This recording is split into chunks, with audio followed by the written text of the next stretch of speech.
Today I have the honor of welcoming my friend, Prime Minister Benjamin Netanyahu, to the White House.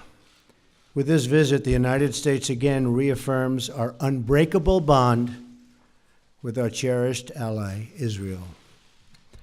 The partnership between our two countries, built on our shared values, has advanced the cause of human freedom, dignity, and peace. These are the building blocks of democracy.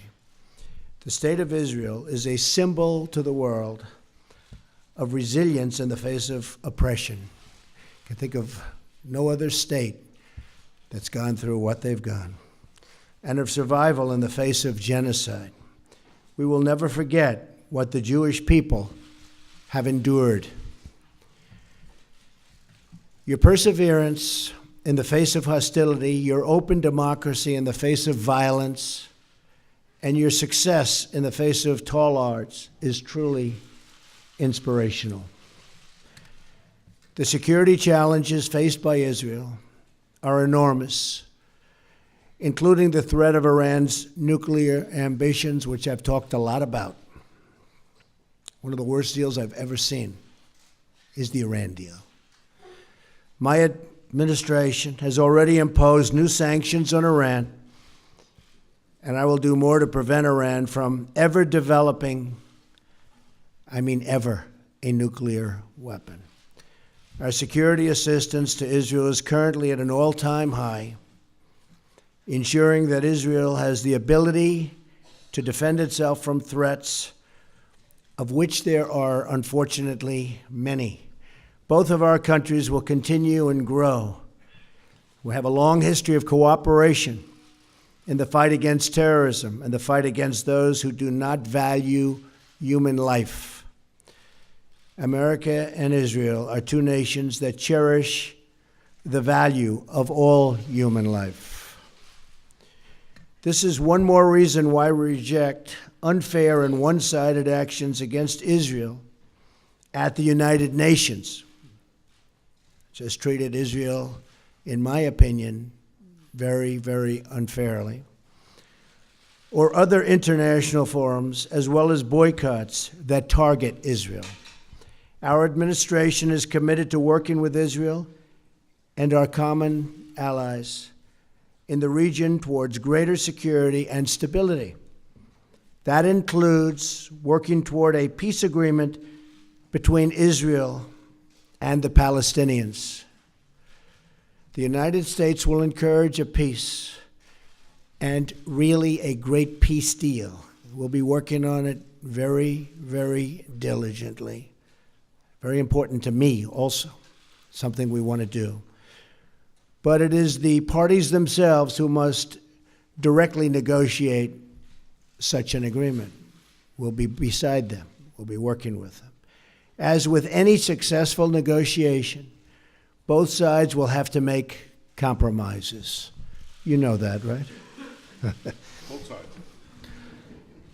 I want the Israeli people to know that the United States stands with Israel in the struggle against terrorism. As you know, Mr. Prime Minister, our two nations will always condemn terrorist acts. Peace requires nations to uphold the dignity of human life and to be a voice for all of those who are endangered and forgotten. Those are the ideals to which we all and will always aspire and commit. This will be the first of many productive meetings, and I again, Mr. Prime Minister, thank you very much for being with us today. Mr. Prime Minister, thank you.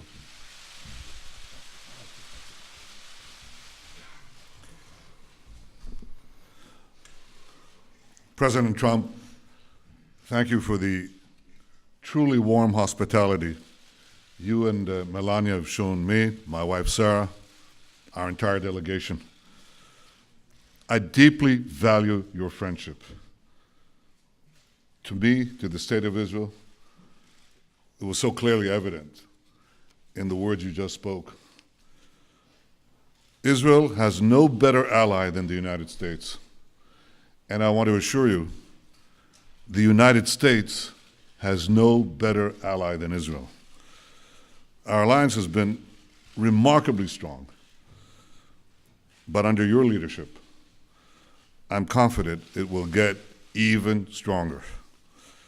I look forward to working with you to dramatically upgrade our alliance in every field, in security, in technology, in cyber and trade, and so many others, and I certainly welcome your forthright call to ensure that Israel is treated fairly in international forums and that the slander and boycotts of Israel are resisted mightily by the power and moral position of the United States of America.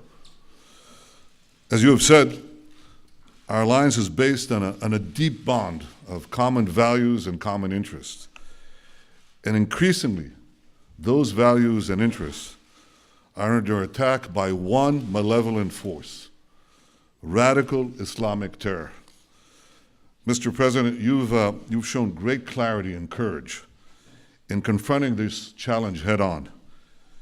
You call for confronting Iran's terrorist regime, preventing Iran from realizing this terrible deal into a nuclear arsenal. And you have said that the United States is committed to preventing Iran from getting nuclear weapons. You call for the defeat of ISIS. Under your leadership, I believe we can reverse the rising tide of radical Islam. And in this great task, as in so many others, Israel stands with you, and I stand with you. Mr. President, in rolling back militant Islam, we can seize an historic opportunity. Because for the first time in my lifetime, and for the first time in the life of my country, Arab countries in the region do not see Israel as an enemy, but increasingly as an ally. And I believe that under your leadership, this change in our region creates an unprecedented opportunity to strengthen security and advance peace. Let us seize this moment together. Let us bolster security. Let us seek new avenues of peace. And let us bring the remarkable alliance between Israel and the United States to even greater heights. Thank you, Mr. President. Thank you. Again, thank you.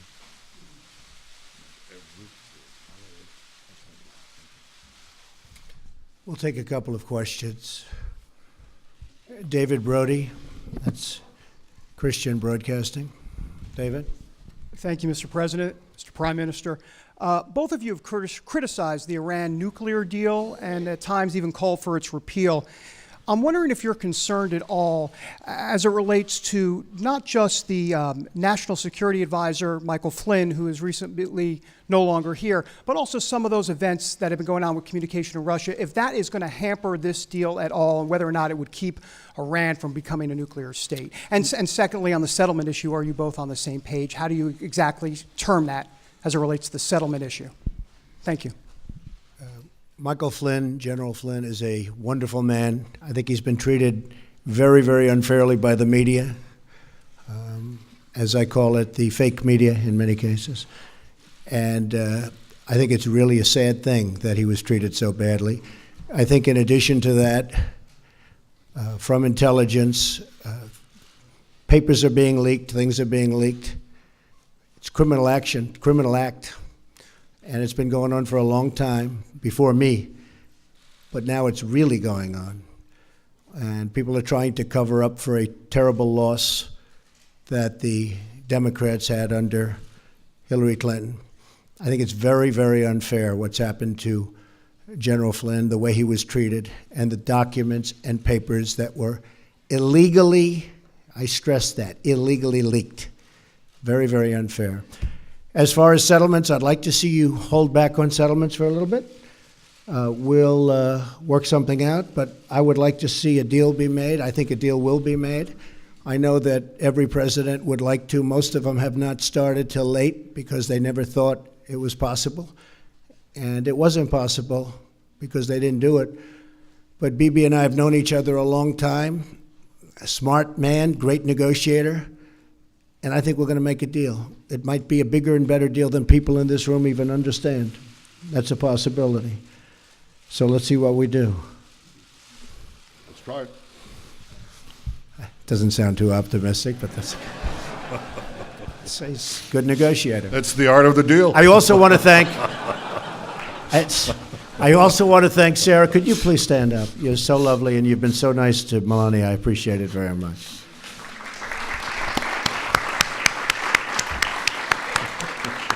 Thank you. Your turn. Was it Udi Segal? Yeah, please, go ahead. Thank you very much. Mr. President, in your vision for the new Middle East peace, are you ready to give up of the notion of two-state solution that was adopted by previous administration? And will you be willing to hear different ideas from the prime ministers, as some of his partners are asking him to do, for example, annexation of parts of the West Bank and unrestricted settlement constructions? And one more question, are you going to fulfill your promise to move the U.S. Embassy in Israel to Jerusalem, and if so, when? And Mr. Prime Minister, did you come here tonight to tell the President that you are backing off the two-state solution? Thank you. So I'm looking at two-state and one-state, and I like the one that both parties like. I'm very happy with the one that both parties like. I can live with either one. I thought for a while the two-state looked like it may be the easier of the two. But honestly, if Bibi and if the Palestinians, if Israel and the Palestinians are happy, I'm happy with the one they like the best. As far as the embassy moving to Jerusalem, I'd love to see that happen. We're looking at it very, very strongly. We're looking at it with great care, believe me. And we'll see what happens. Okay? Thank you. I read yesterday that an American official said that if you ask 5 people what 2 states would look like, you'd get 8 different answers. Well, Mr. President, if you asked 5 Israelis, you'd get 12 different answers. But rather than deal with labels, I want to deal with substance. And it's something I've hoped to do for years in a world that's absolutely fixated on labels and not on substance. So here's the substance. There are 2 prerequisites for peace that I laid out several years ago, and they haven't changed. First, the Palestinians must recognize the Jewish state. They have to stop calling for Israel's destruction. They have to stop educating their people for Israel's destruction. Second, in any peace agreement, Israel must retain the overriding security control over the entire area west of the Jordan River, because if we don't, we know what will happen. Because otherwise, we'll get another radical Islamic terrorist state in the Palestinian areas, exploding the peace, exploding the Middle East. Now, unfortunately, the Palestinians vehemently reject both prerequisites for peace. First, they continue to call for Israel's destruction inside their schools, inside their mosques, inside the textbooks. You have to read it to believe it. They even deny, Mr. President, our historical connection to our homeland. And I suppose you have to ask yourself, why are Jews called Jews? Well, the Chinese are called Chinese because they come from China. The Japanese are called Japanese because they come from Japan. Well, Jews are called Jews because they come from Judea. This is our ancestral homeland. Jews are not foreign colonialists in Judea. So unfortunately, the Palestinians not only deny the past, they also poison the present. They name public squares in honor of mass murderers who murdered Israelis, and I have to say, who also murdered Americans. They pay monthly salaries to the families of murderers, like the family of the terrorist who killed Taylor Force, a wonderful young American, a West Point graduate, who was stabbed to death while visiting Israel. So this is the source of the conflict. The persistent Palestinian refusal to recognize a Jewish state in any boundary, this persistent rejectionism, that's the reason we don't have peace. Now that has to change. I want it to change. not only have I not abandoned these two prerequisites of peace, they become even more important because of the rising tide of fanaticism that has swept the Middle East and has also, unfortunately, infected Palestinian society. So I want this to change. I want those two prerequisites of peace, substance, not labels. I want them reinstated. But if anyone believes that I, as Prime Minister of Israel, responsible for the security of my country, would blindly walk into a Palestinian terrorist state that seeks the destruction of my country, they're gravely mistaken. The two prerequisites of peace, recognition of the Jewish state, and Israel's security needs west of the Jordan, they remain pertinent. We have to look for new ways, new ideas on how to reinstate them and how to move peace forward. And I believe that the great opportunity for peace comes from a regional approach, from involving our newfound Arab partners in the pursuit of a broader peace and peace with the Palestinians. And I greatly look forward to discussing this in detail with you, Mr. President, because I think that if we work together, we have a shot. And we have been discussing that, and it is something that is very different, hasn't been discussed before, and it's actually a much bigger deal, a much more important deal in a sense. It would take in many, many countries, and it would cover a very large territory. So I didn't know you were going to be mentioning that, but that's now that you did, I think it's a terrific thing. And I think we have some pretty good cooperation from people that in the past would never, ever have even thought about doing this. So we'll see how that works out. Okay. Katie from Town Hall. Where's Katie? Right there. Katie? Thank you, Mr. President. You said in your earlier remarks that both sides will have to make compromises when it comes to a peace deal. You mentioned a halt on settlements. Can you lay out a few more specific compromises that you have in mind, both for the Israelis and for the Palestinians? And Mr. Prime Minister, what expectations do you have from the new administration about how to either amend the Iran nuclear agreement or how to dismantle it altogether, and how to overall work with the new administration to combat Iran's increased aggression, not only in the last couple of months, but the past couple of years as well? It's actually an interesting question. I think that the Israelis are going to have to show some flexibility, which is hard. It's hard to do. They're going to have to show the fact that they really want to make a deal. I think our new concept that we've been discussing actually for a while is something that allows them to show more flexibility than they have in the past, because you have a lot bigger canvas to play with. And I think they'll do that. I think they very much would like to make a deal, or I wouldn't be happy and I wouldn't be here and I wouldn't be as optimistic as I am. I really think I can tell you from the standpoint of Bibi and from the standpoint of Israel, I really believe they want to make a deal and they'd like to see the big deal. I think the Palestinians have to get rid of some of that hate that they're taught from a very young age. They're taught tremendous hate. I've seen what they're taught. And you can talk about flexibility there too, but it starts at a very young age, and it starts in the schoolroom. And they have to acknowledge Israel. They're going to have to do that. There's no way a deal can be made if they're not ready to acknowledge a very, very great and important country. And I think they're going to be willing to do that also. But now I also believe we're going to have, Katie, other players at a very high level, and I think it might make it easier on both the Palestinians and Israel to get something done. Okay? Thank you. Very interesting question. Thank you. You asked about Iran. One thing is preventing Iran from getting nuclear weapons, something that President Trump and I think are deeply committed to do, and we are obviously going to discuss that. I think beyond that, President Trump has led a very important effort in the past few weeks, just coming into the presidency. He pointed out there are violations, Iranian violations on ballistic missile tests. By the way, these ballistic missiles are inscribed in Hebrew. Israel must be destroyed. The Iranian Foreign Minister Zarif said, well, our ballistic missiles are not intended against any country. No.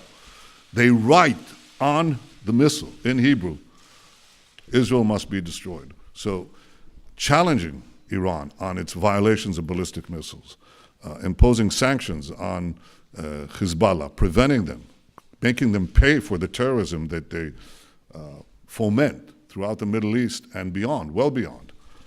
I think that's a change that is clearly evident since President Trump took office. I welcome that.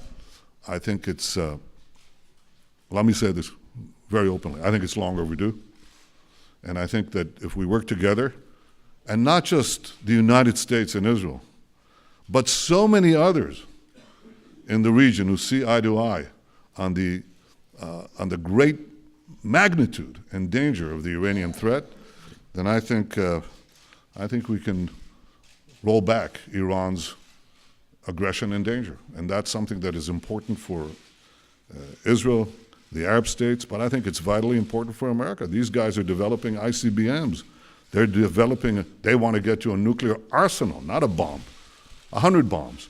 And they want to have the ability to launch them everywhere on Earth, and including, and especially, eventually, the United States. So this is something that is important for all of us. I welcome the change, and I intend to work with President Trump very closely so that we can thwart this danger. Great. You have somebody? Boav? Mr. President, since your election campaign and even after your victory, we've seen a sharp rise in anti-Semitic incident across the United States. And I wonder, what do you say to those among the Jewish community in the States and in Israel and maybe around the world who believe and feel that your administration is playing with xenophobia and maybe racist tones? And Mr. Prime Minister, do you agree to what the President just said about the need for Israel to restrain and to stop settlement activity in the West Bank? And a quick follow-up on my friend's questions. Simple question. Do you back off from your vision to the end of the conflict of two-state solution as you lay out in Bar Ilan speech, or you still support it? Thank you. Well, I just want to say that we are, very honored by the victory that we had, 306 electoral college votes. We were not supposed to crack 220. You know that, right? There was no way to 221, but then they said there's no way to 270. And there's tremendous enthusiasm out there. I will say that we are going to have peace in this country. We are going to stop crime in this country. We are going to do everything within our power to stop long simmering racism and every other thing that's going on, because a lot of bad things have been taking place over a long period of time. I think one of the reasons I won the election is we have a very, very divided nation, very divided. And hopefully I'll be able to do something about that. And it was something that was very important to me. As far as people, Jewish people, so many friends, a daughter who happens to be here right now, a son-in-law, and 3 beautiful grandchildren.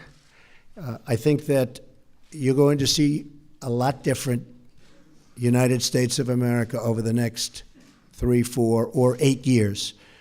I think a lot of good things are happening, and you're going to see a lot of love. You're going to see a lot of love. Okay? Thank you. I believe that the issue of the settlements is not the core of the conflict, nor does it really drive the conflict. I think it's an issue. It has to be resolved in the context of peace negotiations. And I think we also are going to speak about it, President Trump and I, so we can arrive at an understanding, so we don't keep on bumping into each other all the time on this issue, and we're going to discuss this. On the question you said, you just came back with your question to the problem that I said. It's the label. What does Abu Mazen mean by 2 states, okay? What does he mean? A state that doesn't recognize the Jewish state, a state that basically is open for attack against Israel? What are we talking about? Are we talking about Costa Rica, or are we talking about another Iran? So obviously it means different things. I told you what are the conditions that I believe are necessary for an agreement. It's the recognition of the Jewish state, and it's Israel's security control of the entire area. Otherwise, we're just fantasizing. Otherwise, we'll get another failed state, another terrorist Islamist dictatorship that will not work for peace, but work to destroy us, but also destroy any hope for a peaceful future for our people. So I've been very clear about those conditions, and they haven't changed. I haven't changed. If you read what I said 8 years ago, it's exactly that. And I repeated that again and again and again. If you want to deal with labels, deal with labels. I'll deal with substance.